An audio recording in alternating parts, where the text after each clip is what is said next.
کسی نے پوچھا ہے کہ میری بہن MBBS کرنا چاہتی ہے، مخلوط تعلیم کے سوا کوئی چارہ نہیں ہے، ایسے میں ہمیں کیا کرنا چاہیے؟ جدید تعلیم پر خصوصاً لڑکیوں کے لیے روشنی ڈالیں۔ دیکھو، ایک طرف تو صورتحال بالکل یہ ہے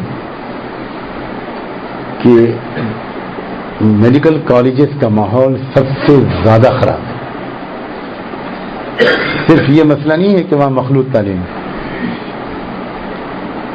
سب سے زیادہ جو اختلاط ہوتا ہے لڑکے لڑکیوں کا وہ میڈیکل کالج، انجینئرنگ کالج میں اتنا نہیں ہوتا، لا کالج میں اتنا نہیں ہوتا، کامرس میں نہیں ہوتا۔ اس کی وجہ یہ ہے کہ کلاس روم میں تو ہر جگہ ہوتا ہے، لیکن یہاں میڈیکل کالج میں ان کو لیب میں جانا پڑتا ہے،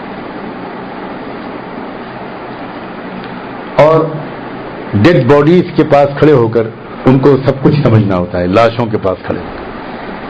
مرد کی لاش بھی ہوتی ہے بالکل ننگی، اور اس موقع پر پورے مرد کے جسم کو سمجھاتے ہیں، وہ سمجھنے والے بچے بھی ہوتے ہیں، بچیاں بھی ہوتی ہیں، ان کو بھی سمجھنا، ان کو بھی سمجھنا۔ اسی طرح عورتوں کی لاشیں ہوتی ہیں بالکل بڑھانا، اب وہیں پر کھڑے کیے جاتے ہیں لڑکے اور لڑکی، اور پھر بدن کے ایک ایک عضو کو بہت تفصیل سے سمجھانا پڑتا ہے ان کے استاذوں کو، اس لیے کہ اس کے بغیر وہ کیسے معالج بنے گے۔ اور پھر اس وجہ سے بہت زیادہ اختلاط کی نوبت آتی ہے اور ذہن بہت بھٹکتا ہے، اور اس کی وجہ سے میڈیکل کالج کا ماحول اس وقت سب سے زیادہ خراب مانا جاتا ہے۔ ایک طرف تو یہ صورت ہے، اور بہت بدقسمتی یہ ہے ہمارے ملک کی کہ شاید لڑکیوں کے لیے الگ کوئی ایک بھی میڈیکل کالج پورے ملک میں نہیں۔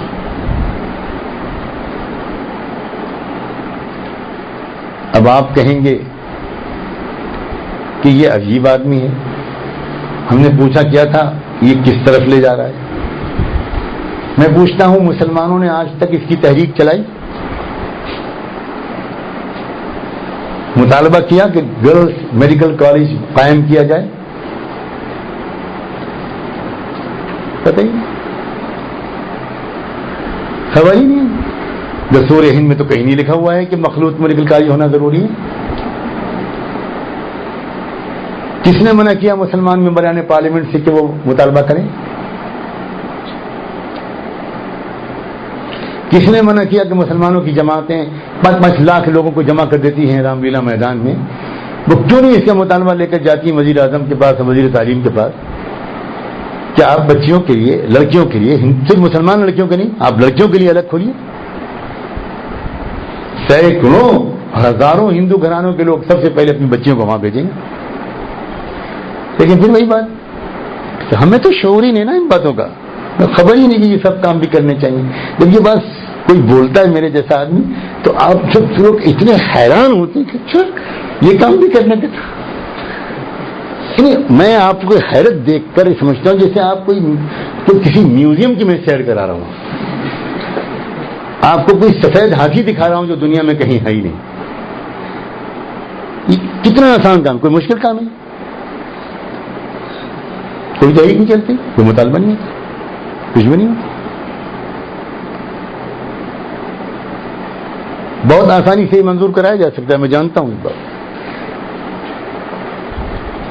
لڑکیوں اور عورتوں ہی کو آگے بڑھا دیا جائے، وہی مطالبہ کریں کہ ہمارے لیے الگ کام کیجیے، ہم لوگ نہیں جا سکتے، اتنی ہماری عزتیں لوٹی جا رہی ہیں، کون اس سے اختلاف کرے گا؟ خیر، کیونکہ ہمارے اندر یہ شعور ہی نہیں ہے، ہم نے تو کیا نہیں اب تک۔ اب دوسرا پہلو ایک اور ہے، وہ یہ ہے کہ جب تک نہیں ہوتا وہ کوشش تو فوراً شروع ہونی چاہیے۔ تو کیا کریں ہم؟ کیا ہم کو مسلمان لیڈی ڈاکٹرز کی ضرورت نہیں ہے؟ اب یہ دوسرا پہلو، ہم شکایت کرتے پھرتے ہیں کہ ہماری عورتوں کے ساتھ چھیڑ چھاڑ ہوتی ہے، بدتمیزی ہوتی ہے، اور ڈیلیوری کے موقع پر زبردستی آپریشن کر دیا جاتا ہے، اور یہ ہوتا ہے اور وہ ہوتا ہے، اور یہ زیادتیاں ہوتی ہیں۔ جہاں کوئی اچھی باحیا مسلمان ڈاکٹرنی ہوتی ہے وہاں کی مسلمان عورتوں کو بہت راحت ملتی ہے۔ تو اس کا تقاضا یہ ہے کہ ہماری مسلمان لیڈی ڈاکٹرز بھی تیار ہوں. اب مسئلہ کیا ہے؟ کیا آپ نے اپنی بہن یا اپنی بیٹی کو ایسی تربیت دی ہے کہ وہ نمرود کی آگ میں کود کر ابراہیم کی طرح صحیح سالم نکل آئے؟ کیا آپ نے ایسی تربیت دی؟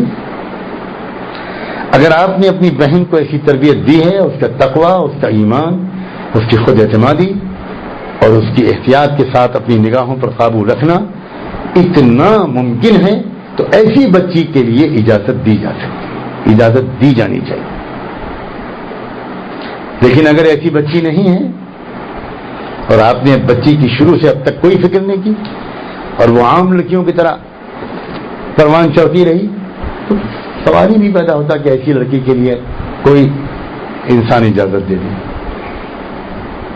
اللہ کا شکر ہے میں ایسی کئی لیڈی ڈاکٹرز کو جانتا ہوں، بہت سی لیڈی ڈاکٹر سلسلے میں داخل ہیں.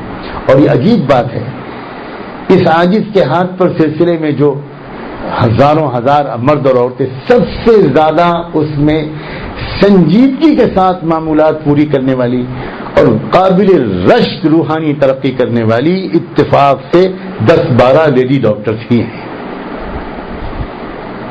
رشک آتا ہے ان کے احوال پر،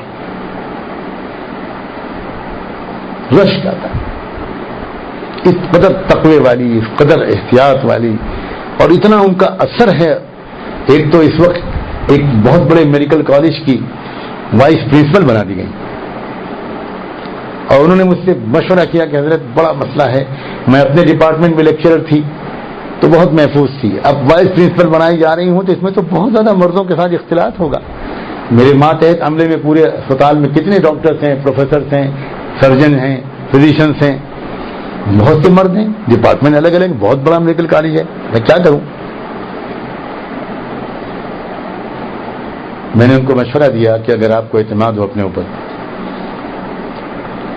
کہ انشاءاللہ آپ بالکل اپنے آپ کو محفوظ رکھیں گی، تو کیا آپ نہیں سمجھتی کہ آپ کے وائس پرنسپل بننے سے پورے میڈیکل کالج کے اندر ایک دینی لہر بہت تقویت ہو جائے گی؟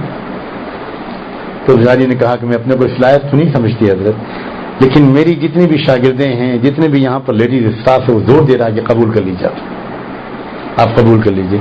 انشاءاللہ اس سے پردہ کرنے والی لڑکیوں کی تعداد میں اضافہ ہوگا اور سارے لوگ محتاط ہو جائیں گے. کیونکہ میں پورے برقعے کے ساتھ، اللہ اکبر، میڈیکل کالج کی پروفیسر اور پورے برقعے کے ساتھ، نقاب کے ساتھ، گلوز کے ساتھ، نوزوں کے ساتھ، اس کے ساتھ جاتی ہے، آپریشن کرتی ہے مریضوں کا، لیکچر دیتی ہے کالج میں، مریضوں کو دیکھتی ہے، اور اب وہ وائس پرنسپل کی حیثیت سے میڈیکل کالج کو سنبھال رہی ہے پورے پردے کے ساتھ. چیف منسٹر آیا اس صوبے کا میڈیکل کالج کی وزٹ پر،